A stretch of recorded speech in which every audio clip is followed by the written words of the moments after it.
Hello everyone, मेरा नाम है हर्ष कौशिक और हम इस सीरीज में फिजियोथेरेपी के बारे में समझेंगे। उसके डिफरेंट टॉपिक्स को एक सिंपल वे में ब्रेक डाउन करेंगे, जिससे जो भी फिजियो के स्टूडेंट्स हैं या फिर नॉर्मल ऑडियंस है उनको भी समझने में का मौका मिले इसे। तो सबसे पहले जो एक क्वेश्चन आता है कि फिजियोथेरेपी होता क्या है। आपने कई जगह देखा होगा, कोई कहता है मसाज होती है, कोई कहता है कि सिकाई करना, कोई कहता है कि मशीन लगाना। पर एक सिंपल सी मैं आपको डेफिनेशन समझाऊं कि जैसे हड्डियों में दिक्कत होती है, आप तो किसी ऑर्थो वाले के पास जाते हो, कभी हार्ट में या कार्डियो में दिक्कत होती है तो किसी कार्डियोलॉजिस्ट के पास जाते हो, और किडनी में दिक्कत है तो किसी नेफ्रोलॉजिस्ट के पास। बट विद टाइम ये देखा गया कि अगर मसल्स में कोई दिक्कत है या मस्कुलोस्केलेटन जो हमारा फंक्शन है उसमें कोई दिक्कत है, तो उन पेशेंट्स के लिए एक स्ट्रीम बनाई गई जिसको फिजियोथेरेपी कहा गया या फिर फिजिकल थेरेपिस्ट कहा गया।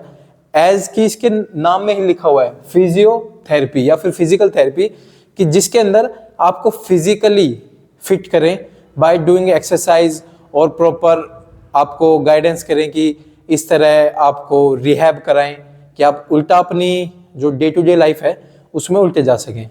तो फिजियोथेरेपी एक मशीन, मसाज या सिकाई तक सीमित नहीं है। ये मेन है, इसके नाम में दिया गया है फिजिकल थेरेपी, कि जिसमें हम आपको फिजिकली एक्सरसाइज करा के आपकी ऑप्टिमल या फिर बेस्ट स्टेट में लेके जा सकें आपकी बॉडी की, या फिर आपको रिहैब की तरफ ले जाएं। अगर किसी पेशेंट को इंजरी होती है और उसको लिंपिंग हो जाता है और उनको चलने में दिक्कत है, तो एज अ फिजियो हमारा काम ये रहता है कि हम उसको दोबारा से सोसाइटी में फिट कराएं, जिससे वो अपने normal day to day life में काम कर सके। अब हमारा सेकंड क्वेश्चन आता है कि इसकी क्वालिफिकेशन क्या होती है, और क्या अगर किसी को इसमें एडमिशन लेना हो तो क्या क्या इसमें पाथ होता है या फिर क्या क्या आपको चीज़ें चाहिए। तो सबसे पहले अगर आपने, हम 12th की तरफ जाएंगे कि 11th-12th में आपके पास पीसीबी होनी चाहिए, ये कंपलसरी है। फिजिक्स, केमिस्ट्री, बायो आपके पास कंपलसरी होनी चाहिए, तभी आप इस स्ट्रीम के अंदर या फिर इस प्रोफेशन के अंदर एडमिशन ले सकते हैं। उसके बाद आपका जो मिनिमम परसेंटेज है 12th में वो 60% तो होना ही चाहिए। ये तो ज़रूरी है कि इतना तो होना ही चाहिए किसी भी हालत में। उसके बाद आप जिस भी यूनिवर्सिटी में जाना चाहते हैं, जैसे मैंने रोहतक यूनिवर्सिटी से करा है, रोहतक पीजीआई से, तो उसमें एक, अब यूनिवर्सिटी की तरफ आएंगे तो उसमें एक एग्जाम होता है जिसको CET एग्जाम कहते हैं, कॉमन एंट्रेंस टेस्ट, जिसके अंदर बेसिक 11th और 12th का आपसे एक टेस्ट लिया जाता है, जिसमें आपको मार्क्स मिलते हैं, और उस मार्क्स के बदौलत या फिर उनको ध्यान में रखते हुए आप अपने कॉलेज चुन सकते हैं, या फिर आप जो डिजायर्ड कॉलेज है उसमें अपनी सीट पहले भी रिजर्व कर सकते हैं।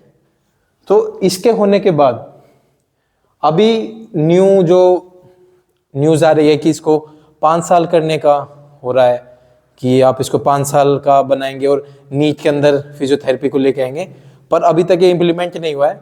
तो सबसे पहले क्या करता है कि कई यूनिवर्सिटी में 5 का भी हो गया है, पर जैसे अगर एक एवरेज लेके चलते हैं, जैसे जो मैंने करा था, यह 4.5 साल की डिग्री कोर्स है। इसमें एक दूसरा भी कोर्स आता है जो डिप्लोमा होता है, वो 2 साल का होता है। अब डिग्री और डिप्लोमा में क्या डिफरेंस है कि जो डिप्लोमा कोर्स है 2 साल का, उसको हम DPT कहते हैं, डिप्लोमा ऑफ फिजियोथेरेपी। उसके अंदर आप अपना क्लिनिक नहीं खोल सकते, आप किसी सीनियर फिजियोथेरेपिस्ट के अंडर काम कर सकते हो, बट एज अ पर्सन और एज अ इंडिविजुअल आप अपना क्लिनिक खुद नहीं खोल सकते। वो एक डिप्लोमा कोर्स है। और अगर हम डिग्री कोर्स की बात करें, 4.5 साल का होता है, और इन फ्यूचर ये 5 का भी होने वाले, कई यूनिवर्सिटी में हो चुका है। इसमें क्या होता है कि 4 साल आपको पढ़ाई करनी है, और जो आखिरी के 6 महीने हैं उसमें आपकी इंटर्नशिप होती है। वो आप किसी भी स्टेट में कर सकते हो, वहाँ पे आपको लेटर देना पड़ेगा, रजिस्ट्रेशन करानी पड़ेगी। पर ये जो 6 महीने का पीरियड होता है, इसमें आपको अलग अलग जो भी डिपार्टमेंट्स हैं उनके अंदर आपकी ड्यूटी को इम्पोज करा जाता है, जहाँ पे ये देखा, कभी आप कार्डियो डिपार्टमेंट में हैं, कभी ऑर्थो डिपार्टमेंट में हैं, जिसका आपको एक वाइड वैरायटी ऑफ जो भी पेशेंट्स हैं वो देखने का मौका मिले। तो ये 6 महीने तो बहुत ज़्यादा एसेंशियल है। इसके बाद आप as a physio pass out होते हैं, और इसके अंदर फ्यूचर क्या है कि आप इसके, अगर आप फिजियो करके पास आउट हो गए तो पर इससे पहले मैं इसके बात करना चाहूंगा सिलेबस का। स्पेलिंग तो कुछ भी हो सकती है, स्पेलिंग में थोड़ी बहुत मिस्टेक चलेगी। सिलेबस जो भी MBBS का सिलेबस है वो ही हमारा सिलेबस है। First year, second year, third year, fourth year, mostly जो सब्जेक्ट्स हैं वो सेम है। बट डिफरेंस क्या है कि जैसे फर्स्ट ईयर ऑफ MBBS में 3 सब्जेक्ट हैं, उसमें हमारे में प्लस एक्सरसाइज थेरेपी और इलेक्ट्रोथेरेपी भी ऐड हो जाता है, जिससे क्या होगा कि हमें वो 3 तो पढ़ने हैं ही जो MBBS को पढ़ने हैं, प्लस हमें 2 और सब्जेक्ट्स को पढ़ना है। पर मेन डिफरेंस ये क्या है कि एज डीप आप पर्सनली पढ़ सकते हो, पर एज डीप एक MBBS वाले को पढ़ना होता है, क्योंकि उनको आगे चल के सर्जरी परफॉर्म करनी है, उनको स्किन लेसरेशन करना है, या फिर आगे चल के और ज़्यादा MD करेंगे तो उनको डीप में पढ़ना पड़ता है। एज कम्पेयर टू फिजियोस हमें इतना ज़्यादा डीप में नहीं पढ़ना पड़ता, पर पढ़ना सब कुछ है। इन सब चीज़ के बाद आपने फिजियोथेरेपी कर ली बिना किसी री के या फिर कि बैक के, तो 4.5 साल में आपकी पूरी हो जाती है। उसके बाद क्या करें? उसके बाद आपके पास 3 ऑप्शंस आते हैं। तो पहला ऑप्शन ये होगा कि आप अपना क्लिनिक खोलें खुद। सेकंड ऑप्शन ये होगा कि आप जॉब करें कहीं, और थर्ड ऑप्शन आएगा कि आप फर्दर पढ़ाई के लिए जाएं, मास्टर्स के लिए। अब इसमें क्या है, क्लिनिक खोलने के लिए सबसे पहले आपको रजिस्ट्रेशन करानी पड़ेगी जिस भी आप स्टेट में करोगे, और आपको बहुत सारे, जैसे मैंने भी अपना क्लिनिक खोला हुआ है, तो सबके अपनी क्लिनिक खोलने की एक प्रेफरेंस होती है कि उनको किस चीज़ पे ज़्यादा ध्यान देना है, इलेक्ट्रोथेरेपी पे या फिर ओरिजिनल फिजियोथेरेपी पे, वो सब चीज़ अलग चीज़ है। और जॉब आप किसी भी हॉस्पिटल्स में, MNCs में अप्लाई कर सकते हो अपनी जॉब के लिए, जो डिफरेंट सैलरी बेसिस पे होता है, वो सब अलग चीज़ है, उसके बाद में अलग बात करेंगे। और तीसरा होता है मास्टर्स का, कि आपको और फर्दर पढ़ना है फिजियोथेरेपी में। अब जब आप मास्टर्स की तरफ जाते हो तो इसमें भी बहुत सारे सब डिवीज़न आ जाते हैं, ऑर्थो, कार्डियो, न्यूरोलॉजी और बहुत सारे हैं, रिहैबिलिटेशन और ये सब। आप मतलब इनमें फर्दर आप कर सकते हो, और इससे भी फर्दर जाना है तो then you can do PhD किसी भी चीज़ों में। और अगर आपने मास्टर्स कर लिया तो आप किसी भी कॉलेज के अंदर जो फिजियोथेरेपी का कॉलेज है उसमें आप अपना एज अ लेक्चरर काम कर सकते हो, एज अ जॉब लेक्चरर देख सकते हो, और सैलरी बेसिस भी सब डिफरेंट है। अब हम बात करेंगे करियर का, कि इन आगे चलने के बाद क्या इसमें इतना ज़्यादा करियर है इन फ्यूचर। तो मेरा इसमें 100% करियर है। मेरे इसमें हर जो कॉइन है उसके 2 साइड होते हैं। तो मेरा सबसे पहला मानना ये है, अगर आप टू द कोर फिजियोथेरेपी से जुड़े रहेंगे, जिसमें आप प्रॉपर एक्सरसाइज करा रहे हो, प्रॉपर डायग्नोस कर रहे हो, हर चीज़ कर रहे हो, तो इससे ज़्यादा ब्यूटीफुल करियर की किसी भी पैरामेडिकल में नहीं है।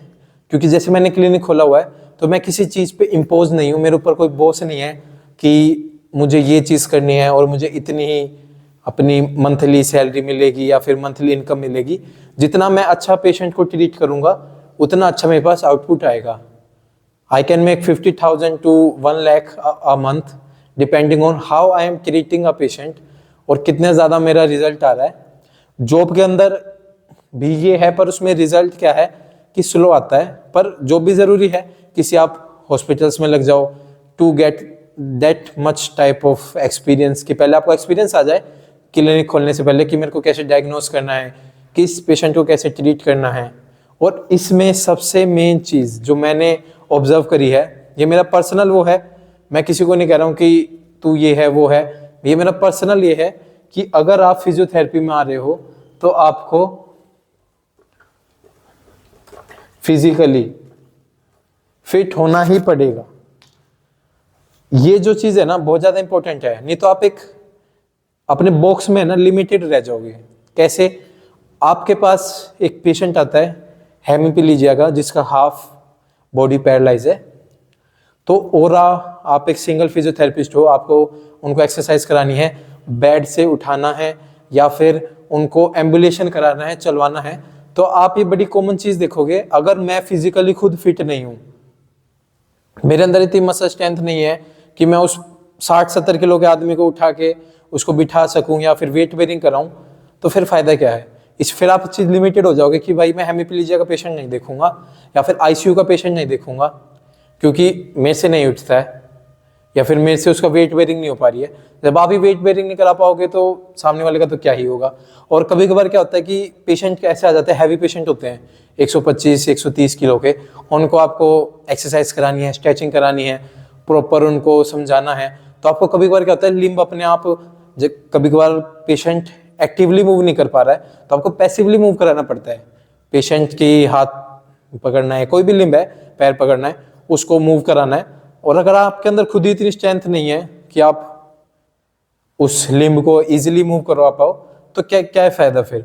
और सबसे बड़ी चीज बात, जैसे मेरा क्लिनिक है या फिर आप किसी जॉब में भी काम कर रहे हो, अगर आपको बाय चांस मैं आईसीयू में काम कर रहा हूँ और मुझे हर पेशेंट की एम्बुलेशन करानी है और उन्होंने कह दिया आपके पास 10 पेशेंट हैं, आज 3 घंटे में इन 10 पेशेंट की एम्बुलेशन हो जानी चाहिए, और मेरे अंदर इतनी फिजिकल स्ट्रेंथ नहीं है कि मैं एक पेशेंट की करा सकूं, 10 की कैसे कराऊंगा। मैं 3 या 4 के बाद इतना ज्यादा लेथार्जिक फील करूंगा, थक जाऊंगा कि मैं आगे वर्क ही नहीं कर पाऊंगा। इस कंडीशन में मेरा जो स्कोप है इस फिजियोथेरेपी में वो कम हो जाएगा कि मैं कह दूंगा नहीं मैं आईसीयू के पेशेंट नहीं देखूंगा, मैं सिर्फ क्लिनिकल पेशेंट देखूंगा या छोटी मोटी चोट मोट के। तो आप क्या करेंगे, अपने बॉक्स को स्क्वीज कर देंगे कि आप अपने चीज को एक्सपेंड नहीं कर पाओगे। तो बस इस चीज का जरूर ध्यान दीजिए कि पेशेंट की फिजिकल हेल्थ बहुत जरूरी है, पर उससे ज्यादा आपकी भी फिजिकल हेल्थ जरूरी है। अगर मैं दिन के 15 पेशेंट देख रहा हूं तो मेरे पास इतनी एनर्जी होनी चाहिए कि मैं कल फिर से वो 15 पेशेंट देख सकूं। मुझे अपना न्यूट्रिशन अच्छा रखना पड़ेगा, अपने खुद एक्सरसाइज करनी पड़ेगी, इतना मसल स्ट्रेंथ लानी पड़ेगी कि मैं 10-10 घंटे खड़ा रह सकूं पेशेंट्स के सामने या फिर उनको एक्सरसाइज प्रॉपर करा सकूं। सो ये था फर्स्ट एपिसोड जिसमें हमने बात करी फिजियोथेरेपी होता है क्या, इसके करियर्स क्या हैं, क्या क्या क्या क्वालिफिकेशंस है। और अब नेक्स्ट एपिसोड में हम चालू करेंगे बेसिक्स ऑफ फिजियोथेरेपी से कि बेसिक्स क्या होते हैं और आगे आगे बढ़ते जाएंगे। So thank you and follow for more.